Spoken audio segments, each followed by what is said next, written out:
Hey everyone. Today's guest is going to be Catherine Hughes. She's a animal communicator, and I'm going to be asking her all the questions that you guys have submitted, and hopefully getting a chance to talk to her in general about what it is like being a psychic. So let's get started. Hey Catherine, welcome to the webcast. Nice to have you on. Hi, Edmund. Thank you for having me.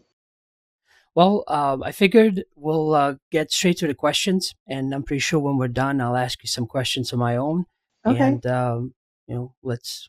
I guess we'll get going. Okay. Thank you. All right. Well, the let's start out with the longest question here, so get that out of the way. This one is from Agnes from MN Netherlands, and the question is: I know there's a difference between animal species in how conscious they are about what is happening around them energetically and what is happening energetically with a human being. Can you say something about the difference between species and how we can connect with them? Oh, wow. Um, Boy. So it sounds like she's asking if they realize that they have a higher self. Um, I think I'm thinking it's a question about, I guess, between animal species and humans and the okay. different energies between them. If I'm not mistaken, I'm hope I'm not taking Okay. this question out of context. Well, so, well, and I hope I'm understanding it right too. Um, Whenever I communicate with animals, they seem to have a greater knowing, like a greater sense of why they're here and what their purpose is. And so many of them feel that the main reason for their being here is to help us. Um, in so many ways, they feel so much wiser, so much smarter than us. The things that they come through, that they tell me during the readings, it just really it blows my mind a lot of times. The things that they come up with. Uh, so I don't know if that answers the question or not, but um, and they do have a greater understanding too of how they're connected and how like the animals know that they need to eat an ancestor diet, and they know that they need the plants. They know that they need to be outside. They know that they need sunlight, things like that. And so many times they're craving it. They're craving the animal protein. They're craving the sunlight. Dogs, for instance, they know that they need to walk in order to keep them mentally alert and on top of things, if that makes sense. So again, I don't know if that really answers the question or not, but Well, also, I think she was also referring to, I guess, as humans, how do we connect, I guess, to the animals or maybe our pets in general? Because she's oh, asking the difference between the species and how we can connect with them. how we can connect. Um, Because you do it's that in your own way. Yeah. So we're all energy. We're all connected by that energy anyway. And it's just a matter of quieting your mind um, and just sending them, loving messages. Um, just mentally asking them a question and then waiting for the response, and then trusting what you get, what you hear, what you feel, what you might see. You might get an image in your head of something, and that might be your answer. Um, it's all energy, so we're all connected by that energy. So it's basically a variety of things. So it could be, I mean, can it sometimes be voice? So it's what the Yeah, pictures, voice, and feelings in general. right, right. It, and it's different for everybody, and also people, they want to try and do it with their own animals. And a lot of times I tell people, try it first with an animal that you don't know anything about. Try it with maybe a neighbor's dog or something like that first, because we're a little too close to our own animals, and you tend to want to second guess yourself when you're trying to connect with them. So try it with other animals first. Like I'll have people go out to a park and try to connect with squirrels, or try to get a squirrel to come a little closer to you, and they will. Try to get maybe birds to come a little closer, or do something so that you know that you've connected with them, if that makes sense. Yeah, So, it does. okay.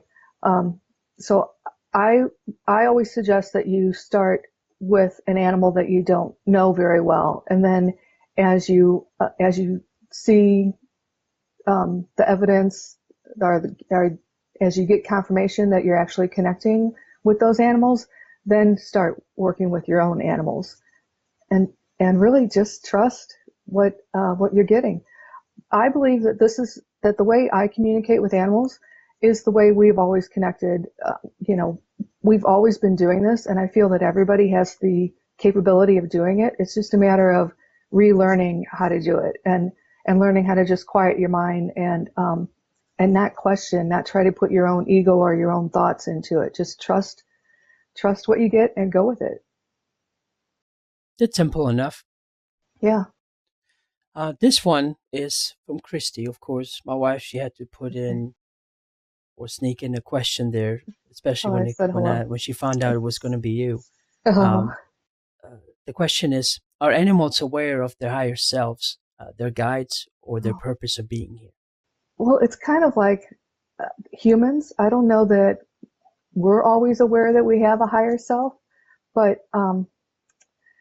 yeah, when I connect with an animal, I feel like I'm not just talking with their physical being. I feel like I'm connected with their higher self, and a lot of times I feel like they will just let their higher self talk for them or communicate for them.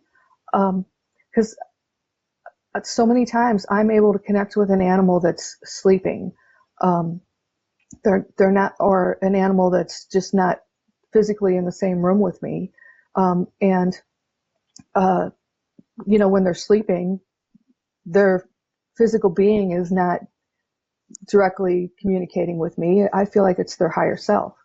So, but whether or not that dog knows that it's the higher self that's talking to me, I don't know. To be honest, I don't know. And what about guides? Oh yeah, I believe that they have guardian angels. They have guides just like we do. Um, they have guides that are guiding them to the human that they're supposed to be with. Um, just like we have a guide that's guiding us to the right animal that we're supposed to have. Um, so yeah, I feel like I don't feel that the animals are any different than we are. I just feel like they're in a different body. That's really the only difference. We all have souls. We all have feelings. Um, Everything is the same except the physical appearance. So, in that regard, they wouldn't necessarily be aware of their purpose for being here, just like Right. we don't. Right. Yeah. A lot of times they I don't know see. that. And when I'm doing a reading with them, I feel like when when I'm getting messages about, yes, tell my human that we used to be in a past life together. That dog that's right in front of them right then and there doesn't really know that they had a past life. It's their higher self that's talking to me and telling me, yeah, I used to, I was a boyfriend of yours in a past life, that kind of thing. So, Okay. Well, this question is from Carolina, and she's in Denmark. And I'm not even going to try to pronounce the city because I know for sure I'm going to butcher it. But the question is: have you been in contact with aliens? so I don't feel that an alien has ever reached out and connected with me, but I have talked with different alien groups. I've done readings for people where they've asked me to connect with the Palladians, the Arcturians, with Sasquatch, with the Hathors. So I've done readings for people where they've I've connected with them, the Palladians, let's say, and they've given me information for that person. So that those are times when I've talked with aliens. And that's pretty much the only time, basically, you don't necessarily feel like you have had a connection yourself. Right. It's me reaching out to them. They may have connected with me and given me information without me asking for it, but the only times I really know and can say for sure that I've talked with them is when I've asked to be specifically connected with them. The next question is from Sean from Winnipeg, Manitoba, Canada. Have you ever been in a UFO? So I figured since you have Yeah, not been in contact with aliens, probably not. no, I can't say that I have. Okay, You I guess never know. these are the. I guess for this being UFO hub, there had to be some alien questions for Right, you. and that's fine. Maybe Um, maybe one of these days I will. I'm not sure. right. This one is from Amanda from Litchfield, Illinois. What inspired you to do the work that you do? Boy, it just started happening. I just started hearing animals connect with me, and when I started hearing their stories and seeing what was going on with animals, I felt like this is a way that I can not only help them but help their humans. And it's something I had been kind of asking for and praying about for a long time because I didn't know. I felt like there was more uh, that I was supposed to do with my life other than just work as an insurance agent or a realtor. So I wanted to kind of serve humanity, and I'm very passionate about that. And um, then ever since the animals started talking to me and I started doing this, it just kind of went on from there. And I've just become even more passionate about it. And I just feel totally blessed that I'm able to do this. I feel like it's my sole purpose. That's it regarding questions. I hope the people submitting these have received their answers. So I guess I would like to ask a follow-up question. Could you maybe talk a little bit about how this first happened for you, when you first realized that you could communicate with animals? Um, well, the first time that it ever happened was when I was dog sitting, and I was taking care of some greyhounds for some people, and just I was fixing their food, and I started hearing them talk to me, and I didn't know that there was such a thing as animal communication. It just kind of freaked me out at first, but I just kind of went along with it. And then what happened was I'd be at a different house, different dog. I would hear something different from that animal, and just kept kind of going on from there. And it wasn't until I was introduced just out of the blue. A friend of mine just mentioned a book called Straight from the Horse's Mouth by Amelia Kincaid. Um, and it's all about her uh, journey and her experience with animal communication, with animals talking with her. Um, she just looked into it a little bit further and figured out that this is possible. And she just talked more and more about it in her book. And she towards the end of the book kind of teaches you how to do it. So I started practicing her techniques. And then I finally got brave and started telling a few people that, I think I could do this. And I'd have people, coworkers, bring in pictures of their animals.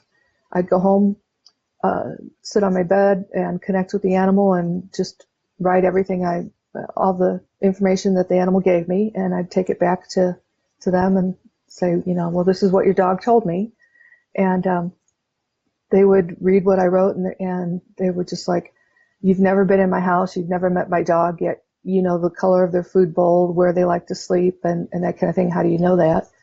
Um, and Is it that's always auditory for you, or does it? I guess it's a variety of things, like you mentioned earlier about It feelings is. and images.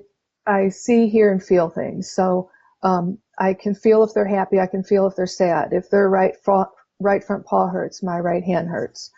And then if they want me to see an image, if they want me to see a piece of meat that they want, I'll get an image of it. And then also I hear their voice, and I might get one word, I might get full sentences. Things just kind of come out. I don't hold anything back. I just say it as I get it. And yeah. And then, and it's not just animals that are living, it's also animals that are living in spirit. So, Oh, okay, and I guess do you can you tell immediately when an owner comes to you and you're not quite sure if the pet has passed? Can you tell, since you said you are kind of connecting to their higher selves anyway? So yeah, what is that process like for you? That's a good question. A lot of times I can't tell if the animal is living or living in spirit. Um, I like for the human to tell me, um, you know, my animal's living or my animal is deceased, um, because I feel like there's not anything. It's not really anything different that I have to do. It's just the animals that are living in spirit still feel very much alive to me. So, um, but they're not hurting. But um, I still feel them in my body. If they're happy, I'm happy. If they're sad, I'm sad. Um, and they still send me images, and I still hear their voice. It's all pretty much the same. So, but I just kind of like to know ahead of time, is the animal living or living in spirit? Now, when I'm working with a lost animal, um, I can I can usually tell right away if that animal is still living or if that animal is deceased. So Can you elaborate a little bit? Is it different it's sensing in energy, or it's what is it like? it's it's mostly because they told me. It's mostly because they'll send me an image of how they passed, getting hit by a car or something like that. So it, it it's mostly it's still, as far as feeling, it still feels pretty much the same. Like they're still here, uh, but they're really not. So they always have to tell me. Okay. Is there any way you could maybe go a little bit into the process of how this state? I guess how do you prepare to get into the state to do the reading? Maybe if you could share some details so that quite possibly someone who's also interested in this could use this as a guidance. Oh, I guess sure. to make this Um, happen for them. okay, so yeah, I'll usually spend about 10 or 15 minutes before I do a reading with just trying to get into a meditative state. It's really important that we try to quiet our minds as best we can, not have any distractions around.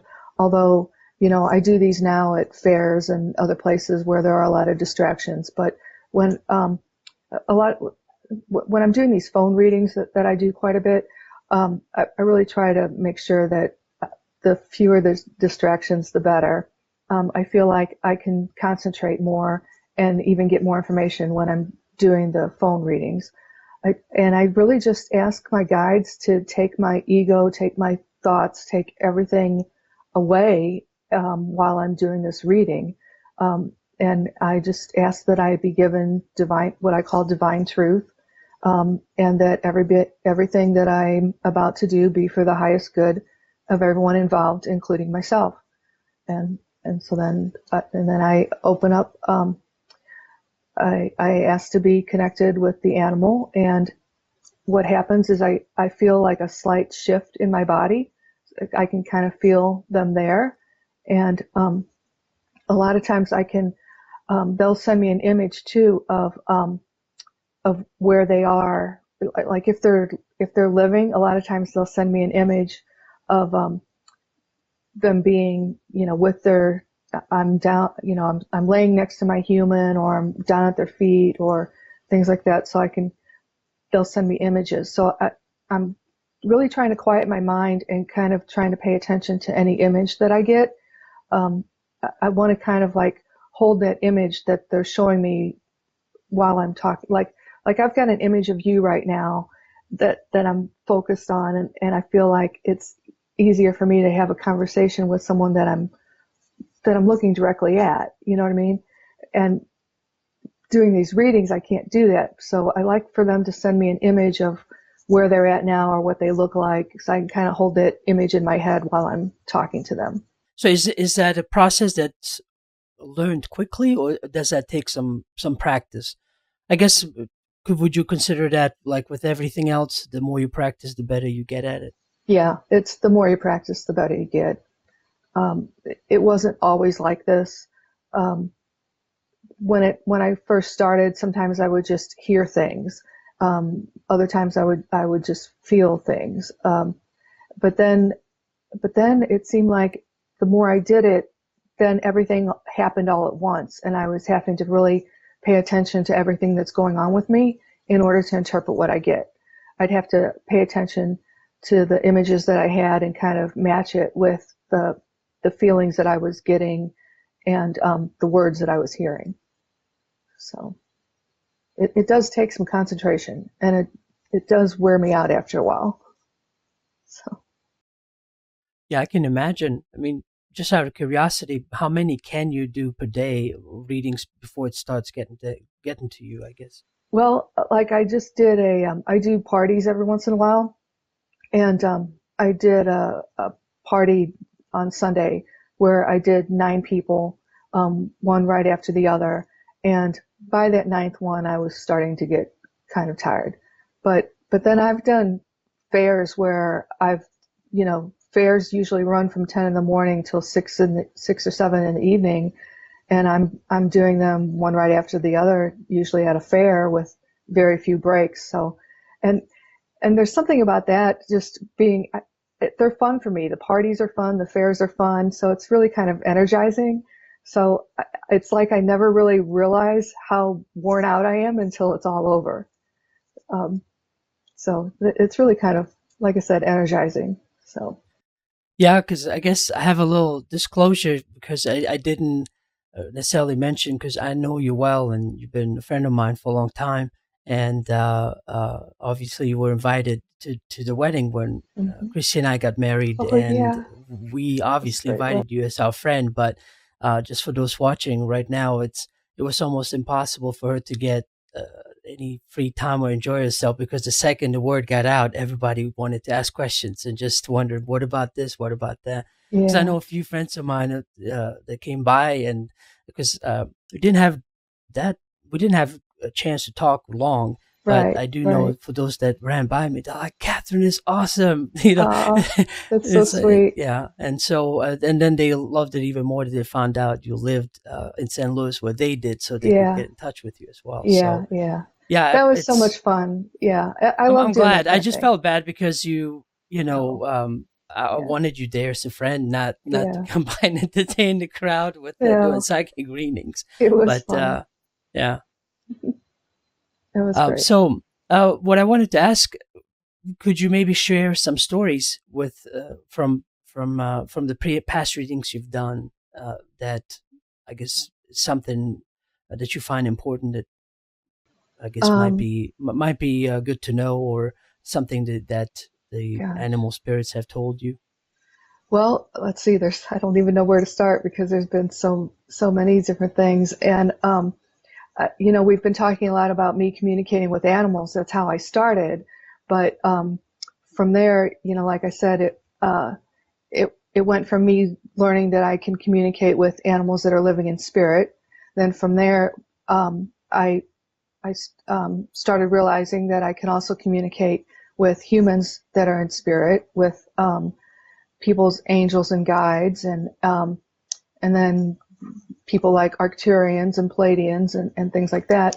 And then someone came to me and asked if I could communicate with their autistic um, little girl, and I told her I've never done anything like that before, but uh, I thought, well, I'll try it, and we did a phone reading, and as soon as I connected, I got an image of this little girl walking around eating a cucumber, and it was kind of odd to me, and I asked the mom. I said, I'm getting this image, this is what she's doing, and she was eating a cucumber the way I would eat an apple, and she said, well, that's her favorite food, that's what she does. And she told me later on that because of me getting that image, or telling her about that. I mean, there was no way for me to know that. I've never been in her house. I'd never met the girl before. She listened to everything then that the girl said, and this is where I feel like the angels and her higher self stepped in, because what she did was first of all, she told me that um, for the first 2 years of her life, she was fine. She was talking fine and everything like that. And it was when her mom took her and her sister in for their shots, she ended up getting her shot, and they accidentally gave her twin sister's shot. And almost immediately after that is when she lost all. She was no longer potty trained. She lost her vocabulary, all that kind of stuff. And her sister never got the shot. Her mom took them both out and just left. And the little and her mom, and I didn't know when I did this that she had a twin sister either. And her mom confirmed it all and said, yes, that's what happened. And so then I started getting all this information about, Mom, I need to detox from the aluminum. I need to detox from this and this and this. And I need this first and I need that first. She gave us all the remedies. So her mom went out, got all the remedies, and followed the whole protocol. And about 6 weeks later, she's calling me up saying, you're never going to believe it, but she just said her first word, and her first word was cucumber. And I'll just never forget that. So that kind of led me on a whole nother path with communicating with autistic kids, which is such a blessing. And I have like story after story with regards to that. And then about a month or so ago, I did something I never knew I could do and I didn't know it was even possible. But I had someone contact me and ask if I could talk with their sister who was in a coma. And I connected with her, and they asked if she could tell me how the accident happened. And I get images of her driving in a car, and then I get an image of her, like her eyes were closed, and she was saying, I was distracted, I wasn't paying attention, and then when I realized that there was another car coming, she overcorrected and ended up in a ditch. She never hit that other car, but she ended up damaging the car and ended up in the hospital because of then what happened in the ditch. And they said, yeah, that's exactly. I didn't know that her car had been in a ditch or anything, but they confirmed it and said, yeah, that's how they found her. The car was in the ditch, and she's been in the in the coma ever since. But so that I just thought, well, if I can maybe help people like that too, because what it was she had been in an argument with her husband before she had gotten in the car, and her husband felt like, well, he just wanted to know, was it because of the argument? Was she upset? And she's just like, no, it has not. That accident didn't have anything to do with you. It had to do with me not paying attention and being totally distracted. And so I'm told that knowing that helped the husband, because he had a lot of guilt over her accident and that. So anyway, I don't know if that answers your question. Well, it does. Can you maybe share just a little bit more what she might have told you? So the other thing was she started telling me how she's been getting better. That apparently, and I didn't know a whole lot about this. I guess they, when you're in a coma, they, I don't know how to say it, where she was like, when she was first in the coma, there wasn't a whole lot of hope or whatever of her coming out of it.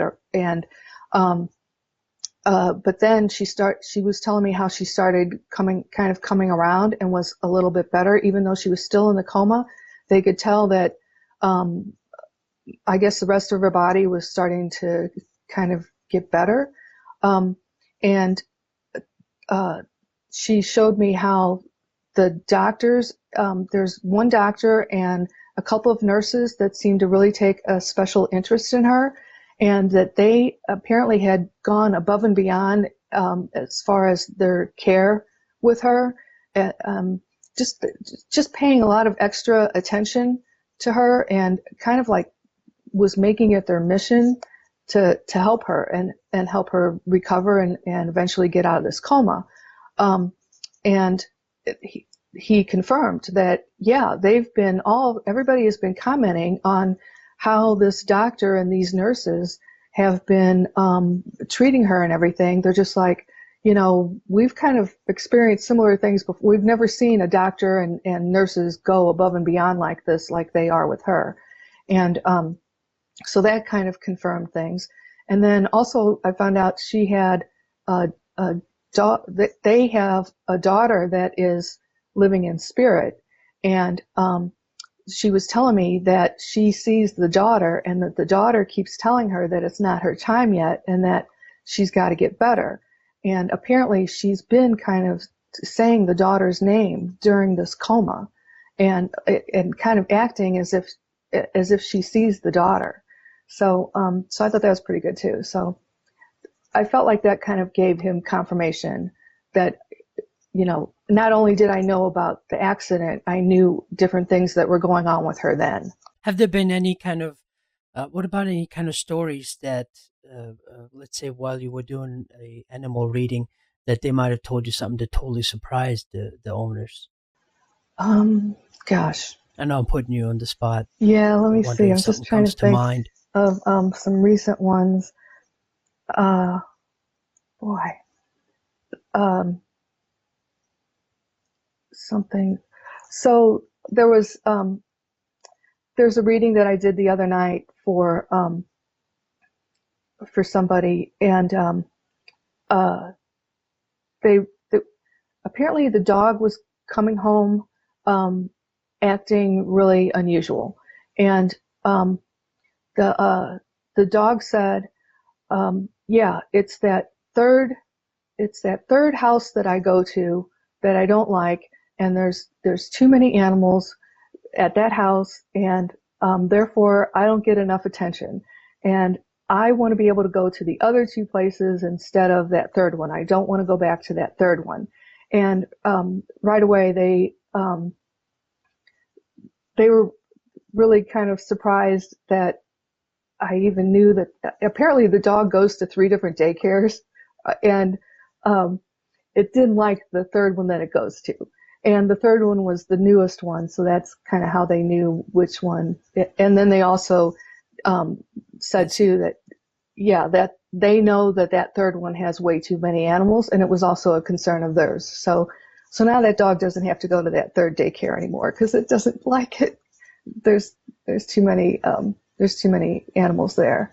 Um, another um, Another one just came to mind, where I communicated with some horses that are in Canada, and right away when I connected with this horse, he started showing me his teeth and talking about how it hurts to bite down and to really chew anything, and the human said, yeah, that's one of the reasons why they contacted me is because they noticed it too. She brought some carrots or something out to him, and he couldn't chew them.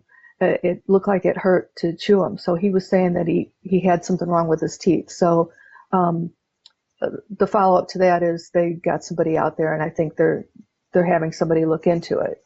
But it's just always little things like that where an animal will tell me something and the human will say, "Yeah, that's right," or "Yeah, that happened."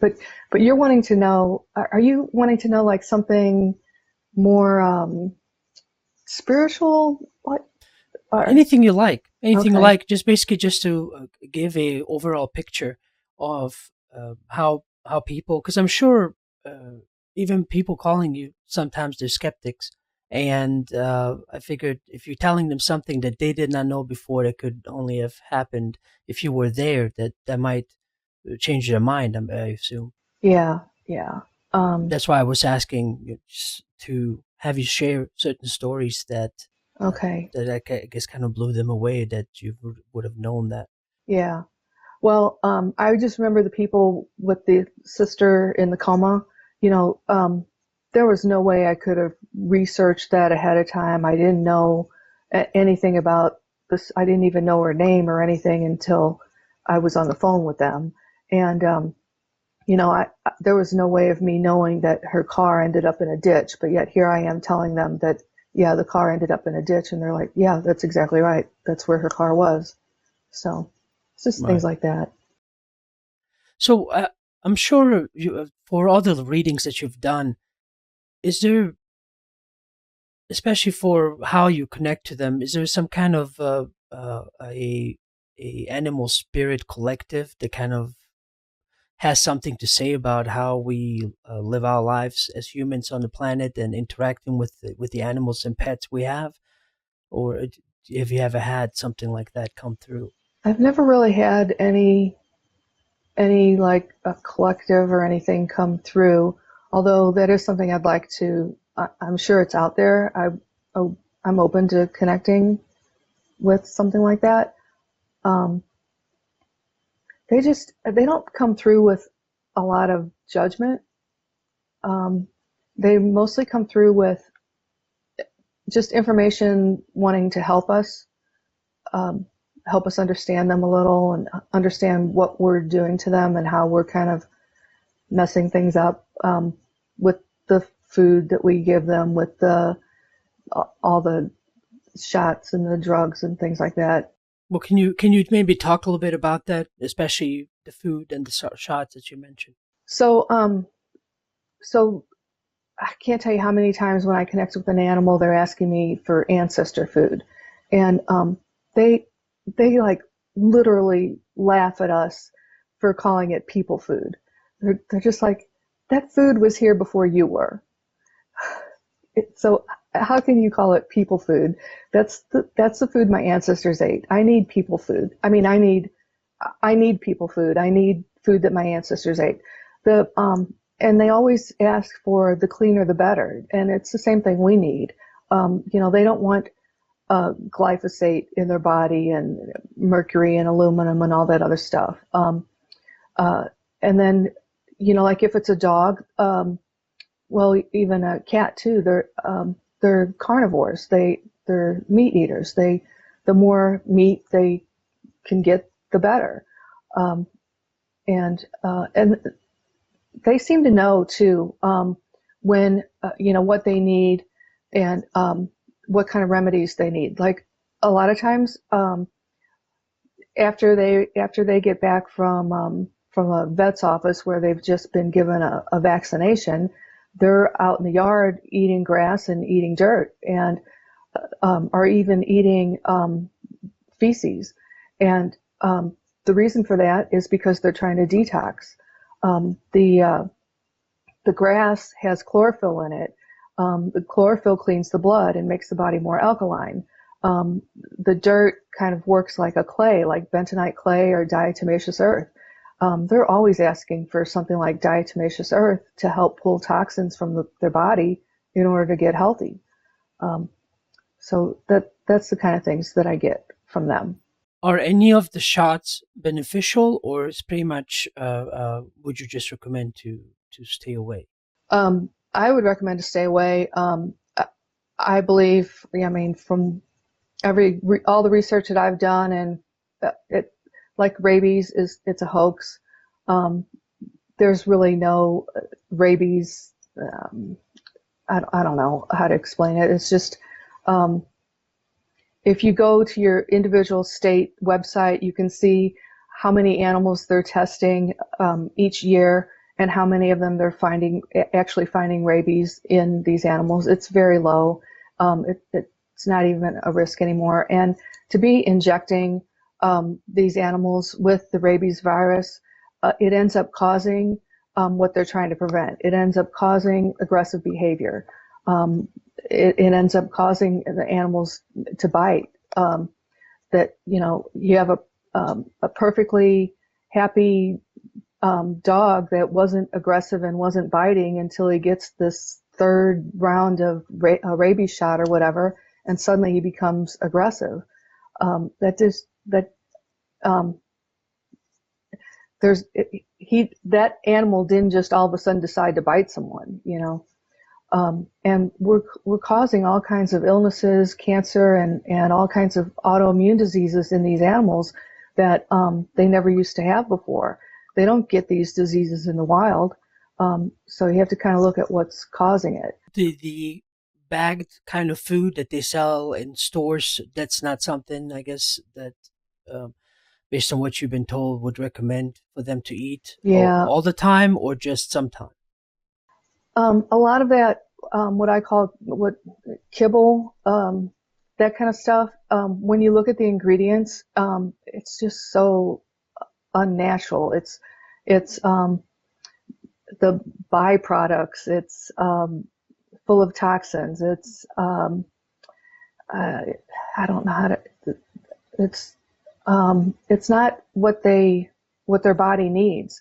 Their body Is it too processed? it yeah, it really is too processed. And it's full of antibiotics, which affects their gut.